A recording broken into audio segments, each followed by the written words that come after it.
Yes, alright then, lads. Welcome back to Cossy's Arsenal podcast. My name is Cossy. I'm really struggling with my internet. It's really I'm struggling. It's so slow, absolutely slow. So I can't come live, and I would love to do a preview.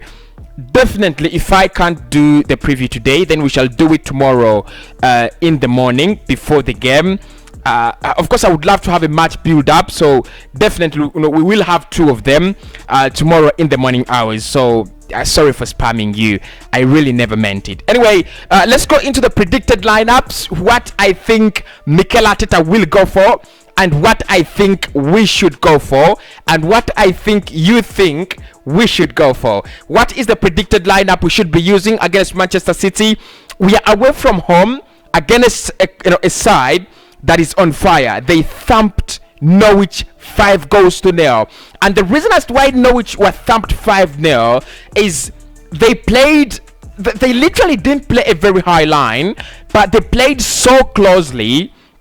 They played so closely to their goal, and I think they just let Manchester City cut through them just like a hot knife through butter, and you don't want to be like that. We did the same thing against Chelsea. I think we didn't give Chelsea enough respect. Personally, in my opinion, I think we should have done better. Against Chelsea, we should have done better than that. Probably we should have given them a little bit more respect than we accorded them in that 2-0 loss. But anyway, the good thing is that we didn't lose the game by a humiliating figure. It was 2-0. Anyone can lose 2-0 on any other day. Look, it's not an excuse. I think we lost the game, and I was absolutely mad. So against Manchester City, I do expect Mikel Arteta to start with a 4-2-3-1. And it's an absolute, for me, it's absolutely crazy if he goes for a 4-2-3-1. So I think he'll go with Leno. If Tierney is available for selection, he'll go with Tierney, Pablo Mari, Rob Holding, and Chambers.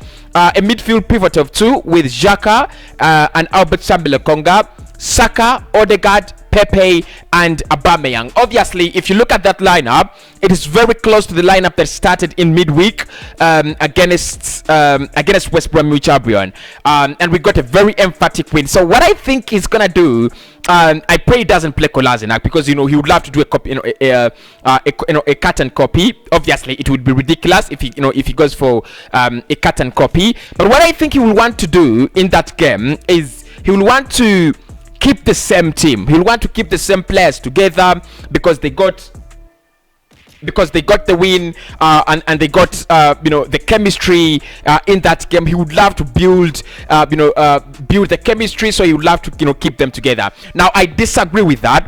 I think some players need to be dropped and others need to start. However, if he keeps 90% or 85% of the starting lineup, that is fine. I don't want to see a complete 11 overall. From the one we had against West Brom. So if he goes with that lineup, I'm absolutely in a position where I can understand him. My problem would be, don't play a back four. Play a back three, or play what you'd call a back five. And that leads us to my predicted 11, which is more like that of Mikel. But for me, I actually go with a back three. So if you look at my lineup, I've gone with Tierney at the back, Pablo Mari at the back, and Rob Holding at the back. I've used two wing backs, which is Nuno Tavares and Ainsley Maitland-Niles. I played Albert Sambi-Lokonga and Granit Xhaka in the pivot, and I played Granit Xhaka like you can see, slightly ahead of Albert Sambi-Lokonga. And the reason that's why I've used Xhaka there is for one reason. I don't want Xhaka to play in that position. I would love Martin Odegaard to play in that position rather than Xhaka, and that's why I played him slightly ahead in what you'd call a more advanced position than Albert Sambi-Lokonga. Saka, Pepe, and Pierre-Emerick Aubameyang. Now, this is where the great discussion is. Cossy has not picked Emile Smith-Rowe. Cossy has also not picked Lacazette, and Cossy has not picked Odegaard, right? I think that is where the great discussion is gonna be, and my reasons are very clear. I mean, they're my reasons. I've got to sell them to you.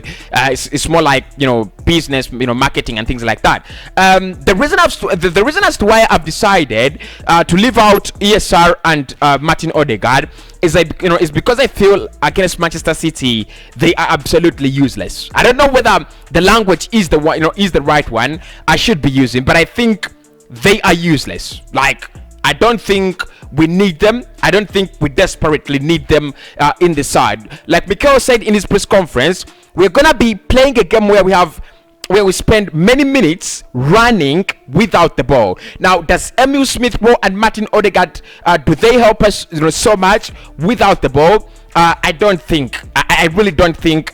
Bringing them in this game should only be on account if they are required. So Odegaard is out for me and ESR out, but I will introduce them in the second half. Now, Saka, Pepe, and Aubameyang are the key in this game. However, I would prefer to play Pierre-Emerick Aubameyang. I would prefer to play Alexander Lacazette rather than Aubameyang. Now, and the reason as to why I would play Lacazette is he's got the ability to hold up play. That's the reason as to why you would go with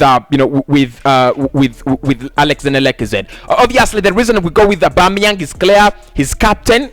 Yeah, I mean that's that's a privilege. If you're captain, you're guaranteed to start a couple of games. So he's captain, and I'll play him for that reason. And the other thing is he seems to have started to click against West Brom. So you want to give him that opportunity to go on with the continuity, and that's the reason as to why I would absolutely play Aubameyang and start Aubameyang in this game. Now, I won't be very surprised if Aubameyang and Pepe turn out to be useless in this game and Saka becomes a star. The reason as to why I think Saka will shine in this game and keep more eyes on Saka than Pepe, though I believe Pepe is the key for this season, I won't change my mind.